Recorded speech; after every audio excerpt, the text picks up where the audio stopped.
Një vendim i gjykatës së Strasburgut dënoi disa vite më parë shtetin shqiptar për segregimin në shkollën Naim Frashëri në Korçë, duke e shpallur fajtor për ndarjen e fëmijëve rom dhe egjiptian. Ky vendim vuri në lëvizje institucionet arsimore, të cilat ngritën struktura dhe ndërmorën masa për ta nxjerrë shkollën nga statusi i segregimit dhe për të përmirësuar procesin mësimor.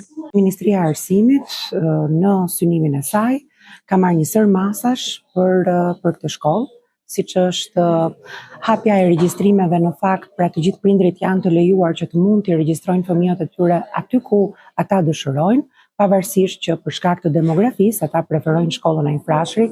Tekstet e këtyre nxënësve janë gjithmonë falas, familjet patjetër janë të ndihmuara me ndihmë ekonomike. Në dispozicion të tyre është vendosur një mediator kulturor i cili sigurisht bën edhe koordinimin e aktiviteteve të këtyre fëmijëve. Sipas specialistëve, sfida nuk qëndron vetëm te institucionet, por edhe te mendësia e prindërve, të cilët shpesh i kufizojnë fëmijët për shkak të paragjykimeve.